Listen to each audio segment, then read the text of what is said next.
Bonjour tout le monde, je m'appelle Mohamed Benkou, je suis professeur d'enseignement supérieur habilité à la faculté des sciences juridiques, économiques et sociales d'Agadir, Université Ibn Zouhra. Je suis avec vous pour présenter les différents éléments portant sur le module Management stratégique. C'est un module programmé dans le cadre de la filière économie-gestion, semestre 6. Nous allons continuer dans le cadre de ce module et aujourd'hui, nous allons mettre l'accent sur les deux matrices concernant l'analyse du portefeuille d'activité, à savoir la matrice McKinsey et la matrice ADL. Sachant que dans les séquences précédentes, on a essayé de mettre en exergue d'autres outils permettant d'analyser le portefeuille d'activité, à savoir le cycle de vie de produit ou le modèle de cycle de vie de produit, la matrice BCG1 et la matrice BCG2. Alors aujourd'hui, nous allons essayer d'apporter plus d'éclaircissement par rapport à la notion de positionnement de portefeuille d'activité en s'appuyant sur ces deux matrices. Nous allons commencer par la première matrice, à savoir la matrice McKinsey. Alors, c'est quoi cette matrice? Donc, toujours à titre de rappel, une matrice permet de croiser des variables afin, par la suite, de permettre à l'entreprise de positionner les activités par rapport à ces deux variables ou deux indicateurs. Donc la matrice McKinsey, qu'on appelle souvent matrice attrait atout, attrait marché et atout entreprise, est une matrice qui prend en compte l'attrait d'une activité ou l'attrait d'un marché. Alors, il porte tout simplement sur la valeur que représente ce marché ou ce secteur pour l'entreprise. Donc, l'attrait d'une activité et son degré de maturité et la valeur qu'il représente pour l'entreprise. Donc là, le premier élément, c'est mesurer l'attrait de ce marché, l'attrait de cette activité pour l'entreprise. Donc, la maturité de l'entreprise, la maturité plutôt de secteur d'activité et bien sûr la valeur que représente ce marché ou cette activité pour l'entreprise. Et deuxième indicateur ou variable, c'est les atouts de l'entreprise par rapport à ses concurrents. Alors, il s'agit tout simplement de mettre en lumière les atouts dont dispose l'entreprise par rapport à ses concurrents. Alors là, on peut parler de plusieurs atouts, à titre d'exemple, la maîtrise de l'activité, la notoriété, la maîtrise des coûts, le fait d'avoir un avantage concurrentiel. Donc, l'entreprise doit énumérer tout simplement les différents atouts qu'il dispose par rapport à ses concurrents. Donc, voilà les deux bases de cette matrice McKinsey. Vous avez l'attrait du marché, l'attrait de l'activité et vous avez l'atout de l'entreprise. On doit croiser, assurer un croisement, une combinaison entre les deux variables pour, par la suite, définir les différentes positions concurrentielles qui vont permettre à l'entreprise par la suite de prendre une décision. N'oubliez pas, s'il vous plaît, qu'on est toujours à la recherche d'une pertinence décisionnelle. Et cet outil, c'est un outil d'aide à la décision. Donc, la matrice McKinsey permet tout simplement d'avoir ou de positionner l'ensemble des DAS, des activités d'entreprise, en 3 zones et 9 cases. C'est ce que nous allons expliquer par la suite. Donc en termes de pertinence, on a 9 situations et on a 3 zones d'action stratégique pour l'entreprise. Alors, l'objectif derrière cette matrice, c'est tout simplement, premier élément important, c'est qu'on arrive à combiner et à croiser à la fois des variables quantitatives et des variables qualitatives. Et ça, c'est un élément très important dans le sens où on dépasse le volet quantitatif des choses et on met en place des jugements, voire même des indicateurs ayant cette vocation qualitative. Mais faites attention, chaque fois qu'on parle d'un aspect qualitatif, il y a ce degré de subjectivité qui s'impose. Donc, dans ce cas-là, l'objectif principal de cette méthode, c'est qu'il va permettre à l'entreprise de mesurer sa position en croisant ces deux éléments. Et là, il faut prendre la décision en termes soit d'investissement, soit en termes de maintien, soit en termes d'abandon. Alors voilà comment il se présente cette matrice. Comme je viens de le dire, on doit croiser deux variables, l'attrait du marché, l'atout de l'entreprise.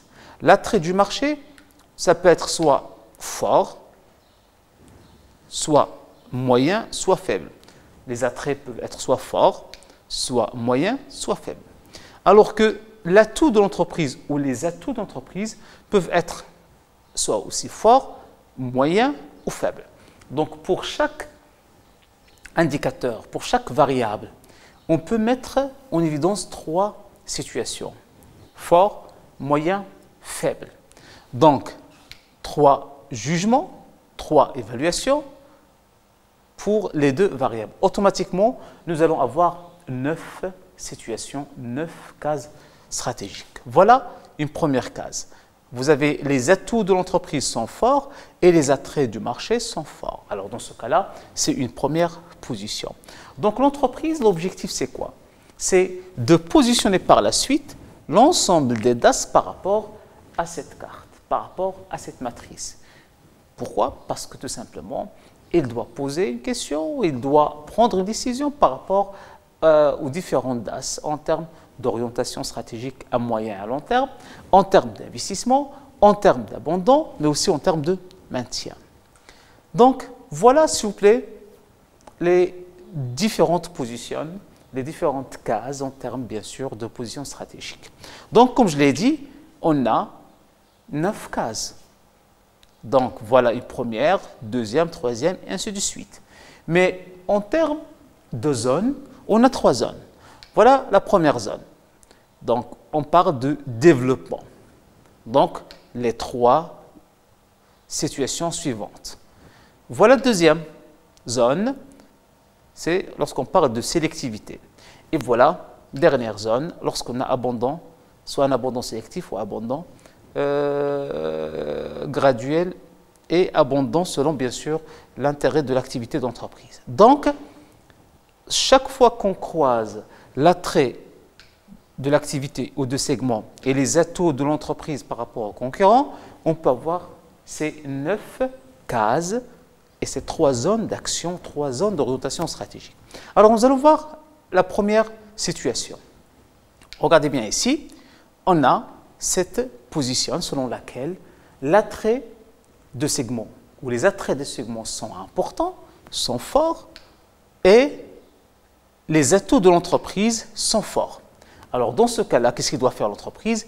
Il doit assurer tout simplement un développement. Il doit maintenir son activité, regardez bien. Il doit investir et doit chercher la domination. Dans le cas où, soi-disant, les attraits et les atouts sont moyens ou forts. Donc là, on parle de développement sélectif. Alors, l'entreprise, elle doit choisir, bien sûr, les activités par rapport auxquelles elle doit assurer un tel développement, c'est-à-dire quelles sont les activités par rapport auxquelles je dois maintenir, je dois sélectionner les investissements, je dois conserver l'avantage, je dois tout simplement décaisser en termes d'investissement et je dois mettre en place un effort de développement dans ce sens. Donc là, cette première case, voilà, donc la première, la deuxième, la troisième, ces 3 premières cases font référence à la première zone d'orientation stratégique dont la principale action, c'est le développement. Soit un développement normal, soit un développement sélectif. La deuxième zone, voilà, c'est dans le cas, par exemple, où les atouts, regardez ici, on a les attraits de chaque segment sont faibles et les atouts d'entreprise sont importants. Mais aussi, on a les attraits de chaque segment sont importants et les atouts d'entreprise sont faibles. Voilà la deuxième zone. Alors, ce sont ces 3 cases. Dans ce cas-là, l'entreprise doit mettre l'accent sur la sélectivité. C'est-à-dire, il doit sélectionner les activités, les segments, les marchés par rapport auxquels il doit assurer un investissement par la suite. Exemple, ici, l'entreprise, il doit sélectionner le segment par rapport auquel il a plus de valeur. Donc là, la logique stipule qu'on est dans une orientation sélection. Aussi, regardez par exemple ici, l'entreprise, il doit tester les opportunités de croissance et il doit chercher les niches par rapport auxquelles il peut mettre en place des alliances. Pourquoi? Parce que l'entreprise, ses atouts sont faibles. Alors automatiquement, il doit chercher des alliances, malgré le fait que le marché, il représente des attraits assez importants, assez significatifs, il y a une valeur pour l'entreprise, mais l'entreprise ne dispose pas d'un atout en termes de concurrence. Automatiquement, il doit chercher des alliés, il doit chercher des partenaires avec lesquels il peut nouer cette relation et cette alliance. Donc, la deuxième zone, axée sur la sélectivité, va pousser l'entreprise tout simplement à choisir les actions qui vont lui permettre de maintenir sa position, surtout lorsque le marché est important et intéressant pour l'entreprise. Dernière situation, ou dernière zone en termes d'orientation stratégique, c'est dans le cas où on parle d'abondant.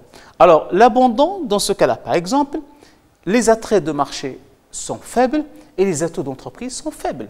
Donc, automatiquement, l'entreprise doit minimiser les pertes en réduisant les investissements, en maîtrisant le coût et en assurant un abondant tout simplement graduel. Alors, dans ce cas-là, l'entreprise, c'est clair, elle doit agir en termes d'abondant et de retrait. Mais aussi, on peut parler d'abondant sélectif. Alors, lorsqu'on parle d'abondant sélectif, par exemple ici, l'entreprise doit chercher les niches où il y a un faible risque, qu'il peut tout simplement maintenir pour le moment, investir peut-être, ces niches par la suite vont afficher un taux de croissance assez important pour l'entreprise. Dans le cas contraire, il doit tout simplement assurer un retrait. Donc ici, l'élément qui justifiait cet abondant sélectif, c'est-à-dire là on doit sélectionner les niches que nous allons garder, c'est tout simplement parce qu'on a des atouts ou des attraits qui sont plus ou moins moyens. Donc dans ce cas-là, l'entreprise, bien sûr, il peut orienter ses décisions en termes d'abondant sélectif.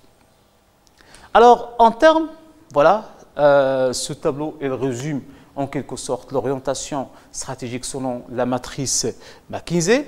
Donc voilà la première zone. On doit maintenir comme action stratégique, ici on doit maintenir sa position. Par rapport à cette deuxième situation, il faut investir pour croître, ici investir sélectivement. Par rapport à cette zone, on doit investir sélectivement, choisir les niches par rapport auxquelles ou les secteurs par rapport auxquels on peut assurer un tel investissement, mais en s'appuyant sur les partenariats. La rentabilité sélective, protéger et se reconcentrer. Et en dernier lieu, bien sûr, on a cette situation caractérisée par l'abondant, l'expansion limitée en termes de choix de niche et une rentabilité sélective en termes de segments ou d'activités. La matrice McKinsey présente des avantages et des limites. Alors, en termes d'avantages, cette matrice elle est très élaborée que les autres matrices classiques. Donc, dans le sens, bien sûr, de nombre de cases et aussi en termes de zones d'orientation stratégique. C'est aussi une matrice qui va permettre à l'entreprise, grâce à ces critères, de prendre en considération la synergie entre les différentes DAS. Donc là, n'oubliez pas qu'on s'intéresse à la notion de potentiel, d'atout de l'entreprise, mais aussi d'attrait du marché et de valeur de ce marché pour l'entreprise. En termes de limites, comme je l'ai dit au départ, c'est une matrice où il y a un degré de subjectivité très important et très significatif. Alors, automatiquement, c'est très difficile à construire et à mettre en place. La deuxième matrice que nous allons voir, c'est la matrice ADL. Alors, c'est une matrice stratégique qui va permettre à l'entreprise toujours de positionner les DAS selon, bien sûr, plusieurs variables, plusieurs indicateurs. Donc, cette matrice, elle a retenu, elle a mis en évidence deux critères, deux variables, deux indicateurs. Premier indicateur, c'est le degré de maturité de l'activité. Alors là, on s'est appuyé sur le modèle de cycle de vie de produit.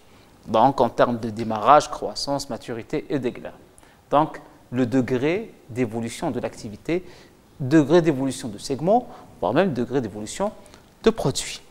Et deuxième indicateur, c'est la position concurrentielle. Alors là, lorsqu'on parle de position concurrentielle, regardez bien, elle mesure la force relative de l'entreprise par rapport à ses concurrents.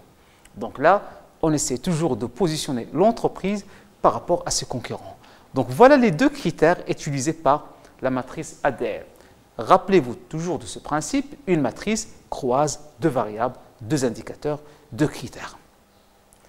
Alors, comme vous pouvez le constater, cette matrice, bien sûr, il a mis en évidence plus que 20 cases au terme de pertinence, mais en termes d'orientation et de zones stratégiques, on a 4 zones. Alors, on a le développement naturel, le développement sélectif, la réorientation et l'abandon. Voilà une présentation des différentes activités selon la matrice ADL. Alors, cette présentation va donner à l'entreprise une idée générale sur ce qu'il doit faire, ce qu'il doit prendre en termes de décision stratégiques, tout en prenant en considération les caractéristiques des différentes activités. On a ici 4 grandes orientations. Nous allons commencer par la première situation. Alors, cette situation ou les activités qui se trouvent dans cette situation, ce sont généralement des activités qui sont situées dans la phase de démarrage et de croissance et avec une position concurrentielle ou un positionnement concurrentiel dominant et fort. Donc, vous pouvez constater la rentabilité, elle est importante. Alors, pourquoi la rentabilité est importante? Parce qu'on a une position concurrentielle assez significative. On a un besoin en termes d'investissement très important. Alors, pourquoi on a ce besoin en termes d'investissement? Parce que l'activité en phase de démarrage et de croissance, donc, elle a besoin d'argent. Il a besoin de financement. Donc, automatiquement, on a une rentabilité importante, un investissement important. Le risque est plus ou moins intéressant, n'est pas très élevé. Donc, dans ce cas-là, l'entreprise doit développer ses activités, il doit maintenir la position et continuer à investir dans ce sens. Deuxième situation. Alors, dans le cas où la position concurrentielle ou le positionnement concurrentiel, il est toujours dominant ou fort, mais avec une maturité assez avancée. Donc, soit l'activité est en phase de maturité, soit elle est en phase de déclin. Alors, dans ce cas-là, il n'y a pas un besoin en termes d'investissement. Pourquoi? Parce que l'activité est stable. Donc, il n'a pas besoin de financement, il n'a pas besoin d'investissement. Donc, l'investissement, elle est négative dans ce sens, elle est faible. La rentabilité, elle est là. Pourquoi la rentabilité, elle est là? Parce que, tout simplement, on dispose d'un positionnement assez dominant et assez fort. Le risque, il est faible. Pourquoi? Parce que tout simplement, on parle d'une activité qui génère pour l'entreprise une rentabilité assez importante. Le besoin en investissement, il est faible, mais plutôt la position concurrentielle, elle est intéressante, elle est dominante et forte. Donc là, l'entreprise, elle doit projeter l'évolution de cette activité dans le futur en termes de créativité, en termes d'innovation. Parce que si l'activité continue dans ce rythme à un certain moment, alors là, en phase de déclin, l'entreprise, la rentabilité, la durabilité de l'activité va poser un grand problème pour la structure. Troisième situation. Regardez bien, dans cette troisième situation, le positionnement concurrentiel, il est défavorable ou marginal. Alors, dans ce cas-là, l'entreprise, elle a un problème. Donc, déjà, la position concurrentielle pose un problème. En même temps, on est en phase de démarrage et croissance. Ça signifie quoi? Ça signifie qu'on a besoin d'investissement. Regardez bien. Pourquoi on a besoin d'investissement? Démarrage, croissance. La rentabilité, elle est faible. Pourquoi elle est faible? Part de marché aux positions défavorables ou marginales. Le risque, il est très élevé. Donc, l'entreprise, elle n'arrive pas à réaliser des liquidités, des cash flows, mais en même temps, il doit investir parce qu'il y a un besoin en termes de financement. Donc, il y a un risque énorme pour l'entreprise. Elle doit choisir quelle activité maintenir et quelle activité à continuer en termes, par rapport à quelle activité il doit continuer en termes d'investissement. Dernière situation, regardez bien, l'entreprise il a des activités en phase de maturité avancée, donc maturité ou déclin, et avec des situations ou des positions concurrentielles marginales et défavorables. Donc là, la rentabilité pose un problème. Alors pourquoi elle pose un problème? Parce qu'on a des parts de marché très faibles et l'activité est en déclin. Le risque, plus ou moins, elle est là. Pourquoi? Parce que l'entreprise doit poser la question par rapport à ce qu'il doit maintenir, ce qu'il doit abandonner, ce qu'il doit se faire un retrait. Et l'investissement s'impose avec acuité. Alors pourquoi l'investissement s'impose avec acuité? Parce que l'entreprise, elle doit plutôt mettre l'accent sur l'activité qu'il doit garder et l'activité qu'il doit abandonner. Pour les activités qu'il doit garder, il doit investir en termes de recherche et développement, en termes d'innovation, en termes de créativité. Donc là, l'entreprise, elle doit revoir son système, sa position, sa structure par rapport bien sûr à l'ensemble de ses activités. Donc voilà les 4 situations qui se posent par rapport à la matrice ADL, par rapport à ce croisement entre la maturité de l'activité en termes de cycle de vie et en termes de positionnement concurrentiel. Quels sont les avantages de cette matrice? La matrice ADL, c'est une matrice très intéressante. Elle présente un avantage dans le sens qu'il est plus dynamique. Pourquoi? Parce qu'on parle de l'évolution. Donc lancement, croissance, maturité, déclin. Donc on est dans cette logique d'évolution. Aussi, c'est une activité qui met l'accent sur les risques par rapport à chaque secteur d'activité. Donc l'évolution, bien sûr, doit prendre en considération cette notion de risque concurrentiel, tout en prenant en considération, bien sûr, la rivalité concurrentielle. Mais comme les mythes, il y a toujours la notion de subjectivité. Donc la matrice, elle est beaucoup plus qualitative, hein, et là, en termes d'élaboration, il y a ce degré de subjectivité qui peut nuire à la qualité de cette matrice. Donc, voilà un résumé des différentes matrices en termes de variables et en termes de précision. Donc, la matrice BCG, McKinsey, ADL. Donc, en termes de variables, atout et attrait, la matrice BCG fait référence à la notion de part de marché, taux de croissance, et elle donne lieu à 4 cases stratégiques. La même chose pour la matrice BCG2. McKinsey, elle donne lieu, ou elle combine, ou elle croise les deux atouts et attraits suivants, force compétitive et attrait du marché à moyen terme. En termes de pertinence, 9 cases stratégiques. ADL, les atouts, c'est la position concurrentielle.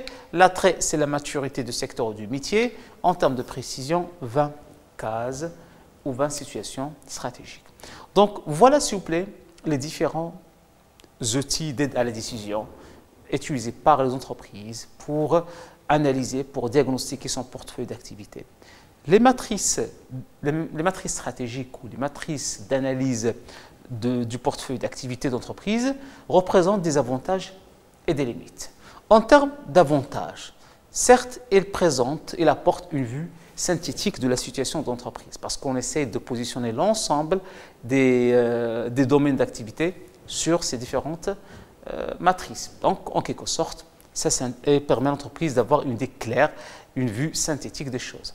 Donc, une représentation, comme je viens de le dire, graphique qui est claire et simplifie des situations plus complexes en termes surtout de croisement de variables. Elle intègre le volet financier, marketing et stratégique.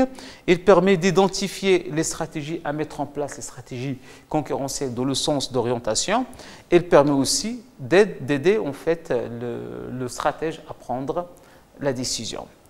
Mais en termes de limites, malheureusement, il reste des outils d'aide à la décision qui réduisent la réalité. Pourquoi? Parce que tout simplement, le fait d'utiliser deux dimensions ne pousse à poser la question suivante. Est-ce qu'on peut présenter un état des lieux tout en s'appuyant que sur deux indicateurs? Elle ignore parfois le lien, et souvent le lien, entre la conception et la mise en œuvre. Donc ça, c'est un élément aussi négatif dans ce sens. On n'intègre pas les aspects organisationnels et politiques, les aspects surtout qui concernent l'organisation d'entreprise, comment elle se structure, la configuration structurelle. Il y a cette logique statique, donc souvent on la critique par rapport à ces points. Et aussi un élément très important, c'est que la notion de subjectivité est un élément aussi central dans l'analyse ou dans l'utilisation de ces matrices. Donc voilà en quelque sorte les points forts et les points faibles de ces outils. Ceci dit, que l'entreprise doit s'appuyer sur ces matrices, mais juste pour avoir une idée claire sur sa situation. Et doit s'appuyer sur d'autres logiques, d'autres facteurs, d'autres outils pour prendre une bonne décision, une décision stratégique pertinente. Merci.